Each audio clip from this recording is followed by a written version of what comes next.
Ireland. Schmidt wary of top-class England. We'll get to you just in a moment. You can see it in just a sec, but I can tell you that the times, for those still listening to us on the audio stream, there you are. Schmidt wary of top-class England. Not top-class according to the last couple of performances.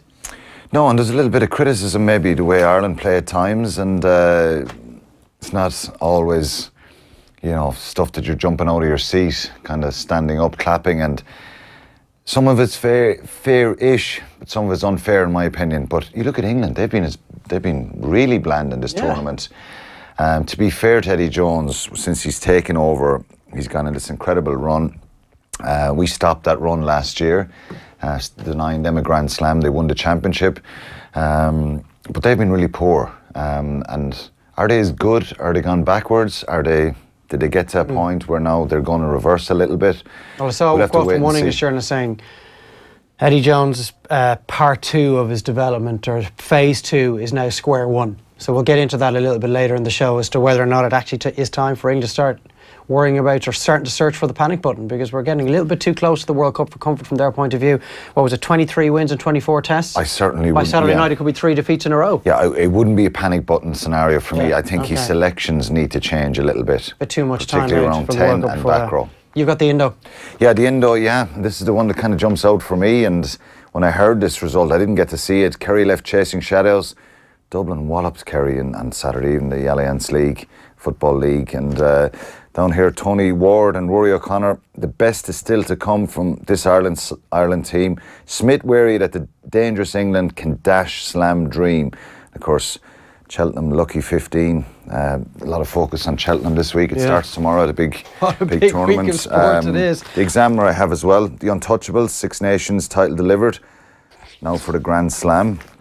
I've got the Irish Times here. Let's just get this one open for you. History and immortality beckons. It's just a massive week for Irish rugby as we go to Twickenham on the weekend. The bottom line is actually from Malachy Clerker's batch report from Croke Park. Steep learning curve for youthful Kerry as Dublin hand out a thrashing. Where are we going next? You've got the Star over there. Make sure I have the Star, yeah. Again, there's some verbals here. Yeah. We see that in the sport. Scott Brown, you're all talking, that was Celtic beating Rangers 3-2 yesterday. Significant win for them. A little bit of some scares and some frights there. Rangers had a late chance to equalise. Dubs crushed the Kingdom up here. Does it tell us, when you're just in the Rangers-Celtic game, where that fixture has fallen to in the Irish sporting side? But it's on the way back, I think. Yeah, well, I suppose, look, with all the sport of the weekend. It almost passes by with all the sport of the weekend. And it's just another win for a Celtic team that are coasting to yet another championship in a league that is hugely uncompetitive. And like Tiger Woods, like Rangers or not, if you're a Celtic fan, obviously you don't like them. Golf needs Tiger, the Scottish Premiership. It does, because there's too many games where it's one-sided. There's another one about Cheltenham. On the Star, Cooper hits back at O'Leary. Brian Cooper's hit out at Michael O'Leary's claims that he didn't have the hunger to succeed as Gigginstown's #1 jockey. So we've a jockey now having a go at Michael O'Leary. Poor Michael. The back of the Racing Post. Gulf in class, that's a reference to tonight's Premier League game as Stoke hosts Manchester City, obviously so desperate for the points in their bid to try and get themselves out of the bottom 3 in the Premier League table, but they're fearing a little bit of a beating at the Bet365 Stadium tonight. Already a bit of pressure coming on Paul Lambert as he tries to dig them out of the hole that Mark Hughes found themselves in before he was sacked as Stoke City manager. We are going to the Mirror next, which I think is me. One more win.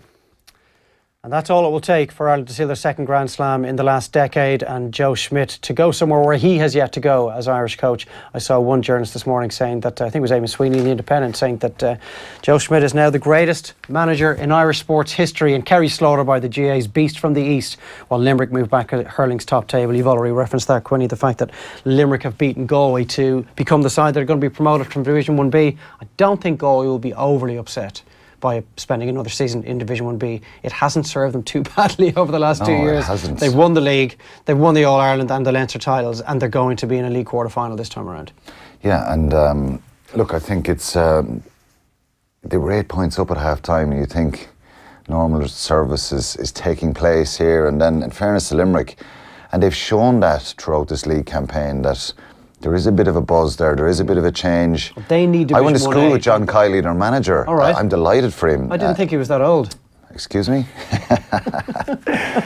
Yeah. But I think you make a fair point in that Limerick need Division 1A more than Galway do. They do, yeah. It's for sure. And I lived in Limerick for so long. It's my adopted county. I'm Tipperary man living next door, if you like, and there's a great rivalry between the two counties, but there's a hunger and a passion for hurling there as well. And I think it's great to see and let's hope they do well in the championship now and start, putting a bit of pressure on and bring in the performances and the consistency in the league. It's a different step up, different type of pressure, but I was delighted for him.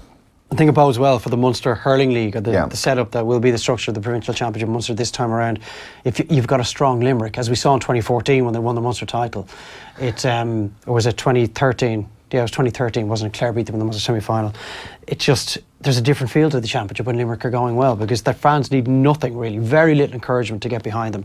And we'll probably see that again this year.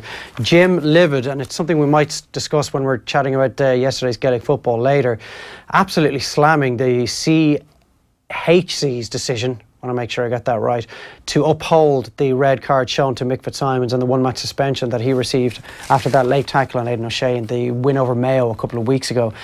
He certainly didn't mince his words, accusing the GA of attempting to sanitise the game.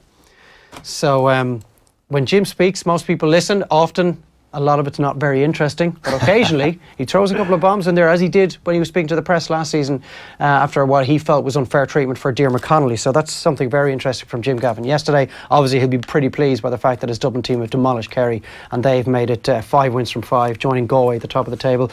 Light work for Dublin, another reference to that heavy beating for Kerry. Crushed, which is one of the lines I've rather enjoyed in this morning's papers, and left them in the shade. Brady, we did talking on the pitch, another reference to the Old Firm Derby. He's the shirt off, sunglasses on. He looks like he's on the beach in Ibiza somewhere, doesn't he? He loves beating Rangers, doesn't he? And you think for sports people who do a bit of chatting before and after, you've got to back it up, and he kind of shows he's not afraid to throw the verbals out there. The Rangers fans hate him, because he's always kind of jeering the crowd, running down to the end where all the Rangers fans whenever they play. But it's a bit of colour, isn't it? It is. A lot of colour. I hope sometimes, particularly with the culture up there and the simmering tensions, you don't want it to boil over in some way. But at the same time, you want a little bit of humour, and it wouldn't be me. And in any sport, I don't like, there's a fine line between being disrespectful to people as well, but that stuff is madness, really. Look, Shorts off, sunglasses on. He's the Celtic captain. He's going to enjoy an Old Firm. He gets a lot of stick, to be fair to him. He gets a lot of stick. The odd goal and a 5-goal thriller is probably the best way to win those games. The Telegraph today, obviously, there's a lot of fallout from England's defeat to France at the weekend. So the England inquest, there's going to be an autopsy basically into how poor they were in Paris on Saturday evening. And then England fears as Kane damages ankle again.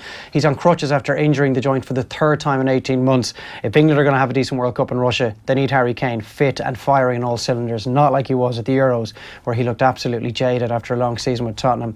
Maybe the best thing for England is for Harry Kane to hurt his ankle now. The best thing for Liverpool is that he has a rest for a few weeks. I don't want to see any player injured, but phenomenal. He's but if you're Gareth Southgate, you're worried. A 2-month injury or a 6-week injury for Harry Kane is the best thing that could happen to you. Yeah, he's going to be fresh and ready for Russia. He gets an actual Hopefully break. It's not an operation or anything like that. As long as it's nothing too serious. But obviously Mauricio Pochettino needs Harry Kane to be with him and firing to help them finish in the top 3 or top 4 and maybe win an FA Cup. They haven't won a title since winning the League Cup back in 2008. And The Guardian today, another reference to Harry Kane and his injury difficulties. Kane's World Cup fear Tottenham striker sweats on scan after another ankle injury. And up, Armand's England call. Jones turns to back rower for Ireland as injuries hit slumping squad. Even if there were no injuries in the back row, you think Eddie Jones would have to make a considerable number of changes because they've been cleaned out of the breakdown for 2 games in a row. And he has said specifically after the French game, we are being left behind when it comes to the developments of the breakdown.